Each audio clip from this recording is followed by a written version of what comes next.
So let me tell you a story from Maria.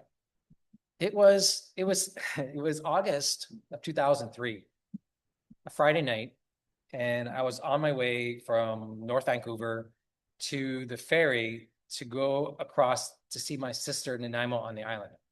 And this is in Vancouver, Canada, for those of you who don't, Vancouver, British Columbia, Canada. And what happened was I drove all the way to this ferry terminal. It was like an hour drive. And the Queen of Coquitlam, which was the name of the ferry, I still remember it, was broken down. And so they're telling me that I can't get on the ferry. You basically, there's no ferry to go across the island. So I'm like, okay, whatever. So I go back home. And then my roommate at the time said, let's go out. So we went out that night. And of course, I was 33 at the time, had a good night, whatever. So the next day was like, okay, we're staying home because we were out the night before. I don't want to do anything. He didn't want to do anything. And we're just hanging out. And it was about 10 o'clock at night. It was about 10 o'clock. I still remember. And his girlfriend came over and goes, let's go. Let's go out downtown to the bars. And we're like, no way. And we're not going out. And you might think that's late, but at that time, I guess they were trying some new thing with bar hours. So everything was open to 4 in the morning. So 10 o'clock was rather early when you think of it along those lines. We're like, there's no way we're going. We were just out last night. I have no interest. And so after a half hour, I guess she finally convinced us. We said, okay. But then she goes, okay, but I got to go home and change.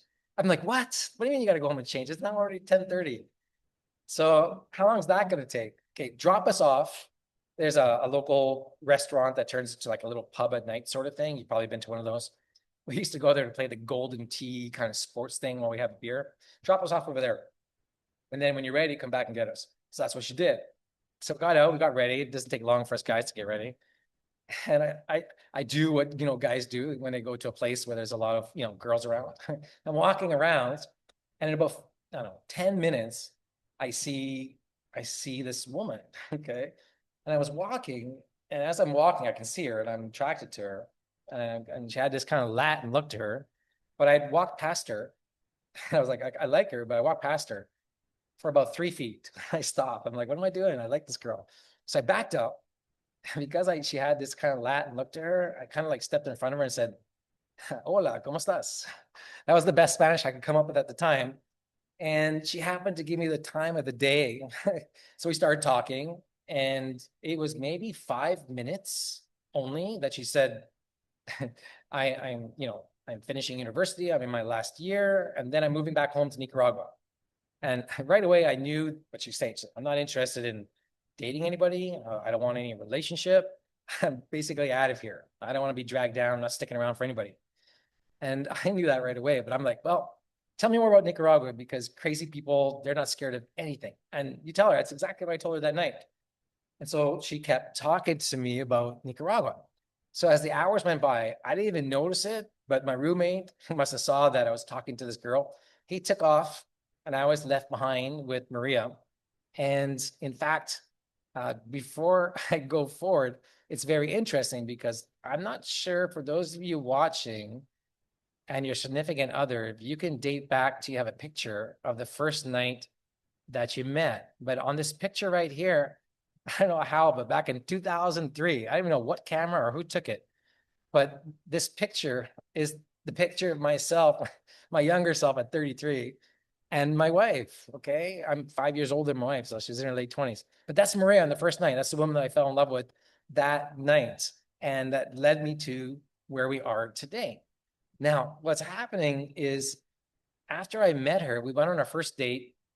It was the next night, and I was in love. I mean, I know it seems easy to say, but I was hooked. I was hooked. And so after 4 months of dating, I essentially asked her to marry me. And that was January of 2004. And I remember this clearly because I'm under the impression, she's under the impression, I've asked her to marry me, that we're going to Nicaragua. And I remember she graduated in April. And as we went out for lunch one of the days afterwards, because we were planning a wedding in Nicaragua, and she was starting to get really serious about it, because now it was going to be a full-time thing, either look for a job, plan a wedding. She just graduated university. And she told me, she comes to me and she goes, Kevin, I know what I said when we met, but maybe she's in love too at this point, hopefully. But we don't have to go. I know you're working and you got this stuff. And so we could stick around for a little bit longer. And I'm like, no, baby, I told you the first night that we met, like, we're going. So keep planning that wedding in Nicaragua. Like, that's where we're going. And I didn't even think I have to think about it. It was the first thing I said. And it was never brought up again. So Maria continued to plan a wedding from April to November. And I got married in Nicaragua on November 10th, civilly, and November 12th in the church. And that was, and so during that time, we planned a wedding. And then I went to Nicaragua and I landed in the country. It was my first time there. Maria had left 2 months before our actual wedding date to come to Nicaragua. And that's where I am today, in case I didn't mention. I'm in Granada, Nicaragua. And for 2 months, she was in Nicaragua until I came. But the wedding dress wasn't ready. So when I came to Nicaragua, I had my luggage and her wedding dress. And I was getting ready to spend a month honeymoon in the country. Now, a month honeymoon seems like a long time, but I had a lot of vacation already saved up. So I'm like, this is going to be great. But we already had like, I don't know, 10 different locations that we're going to look for real estate, because you have to understand. In fact, this is really important. So I know I'm moving to Nicaragua. What that meant to me personally was a career that I just spent 13 years rising through, some guy that worked in a warehouse to the absolute pinnacle from a position standpoint of view in the best city across Canada, making the most money that you could possibly make, more so than other people at my age. And the horizon of promotions and advancements, I gave it all up. All right. I gave all that up because I had no friends or family in Nicaragua. I didn't speak Spanish. There was no job waiting for me. Maria didn't grow up with a father to hand stuff down to her. In fact, she didn't grow up with a father at all. She just grew up with her mom and her grandmother, probably more specifically her grandmother. And so it was, what are we going to do when we go into the country? And so real estate at the time and all the investigation and everything that I learned, everything she was telling me, that was the path forward. And so that's why today, involved in real estate that I am, is where I'm committed, because I believe since 2003, the opportunity for real estate in the country to where we are now today. And so we got married in Nicaragua. And for those of you who don't know, I had an interview one of the last months, I think it was in December, and I was telling the story. I was hooked like within 2 days of moving into the country before I got married, because it was November 7 or 8. And I remember sitting at one of the restaurants that are locally near Managua, near the hotel we were at. And we're sitting outside and it's 10 o'clock at night. And I'm in like a white shirt, kind of like this color.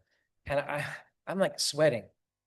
Like, and I'm like, this is the most amazing thing. I've never been outside at night at 10 o'clock and sweating, because Nicaragua is hot at all times of the day. And so it makes it, the climate here is tremendous. And so I'm in love with the climate, and there was no way that I could see myself going back to Canada.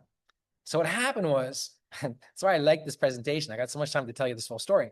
We got married, and after we got married, this is Maria at the bottom left over here. That's her at the airport. We're coming back to Canada, and we get into Canada, and it's not more than 12 hours. And I, looking at her, and it's Christmas time. It's December 8th, because we came back on December 7th. And I said, there's no way that we're going to find real estate in Nicaragua and do all the due diligence that we need to do if we're both in Canada. And that's important because prior to going and leaving to Nicaragua, Maria had gotten a job with Enterprise. She just got a job after graduating university, and she was going to be a purchasing agent. She was going to be the person that buys the cars for Enterprise rental cars. And they had trained her, spent a lot of time, and basically she came back in Nicaragua and basically gave notice, because what was more important was turning around and going back to Nicaragua to look for land. So after Christmas and all being back a month, Maria left. Okay. You gotta imagine this. She was gone 2 months before I got married. I spent a month with her in Nicaragua, a month back in Canada, and then she left. So there was no like super honeymoon period. We didn't go on a honeymoon. We had one where we got married. So she left to go back to Nicaragua to look for land. And that was her mission. Okay. It wasn't going to be me going to look for land. It was going to be her. That's why she's so intimately involved in everything that we do. So it wasn't more than a couple of months that she found our first property, which was located about an hour and a half outside of Managua. And she says, I think I found the right property. I checked it out. It seems okay, but there's still some more checking. You should come down and see it. And I just spent a month, right? So you can imagine as I get back December, I'm at work for no more than a month and a half, 2 months, and I'm already asking or telling work that I'm going on vacation again.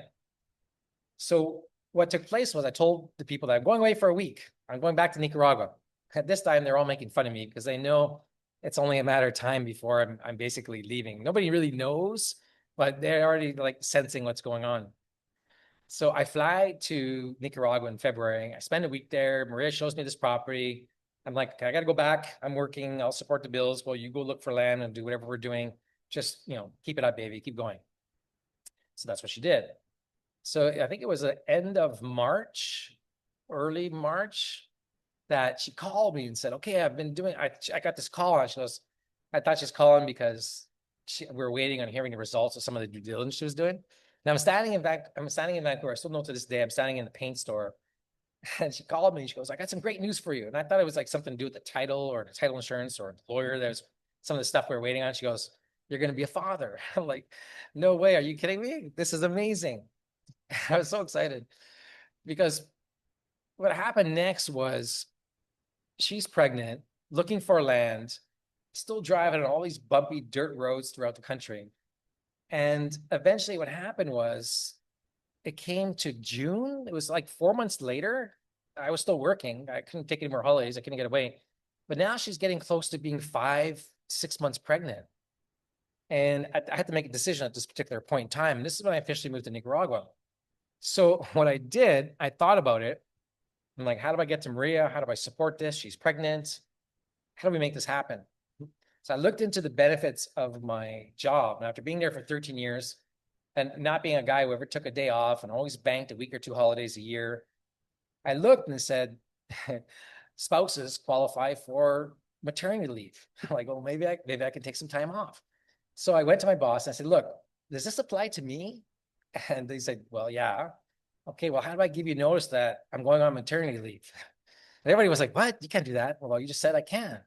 And so yeah, so I went on maternity leave to go support my wife in Nicaragua. That was my way how I transitioned. Some people transition like I got to quit my job or how's it going to go?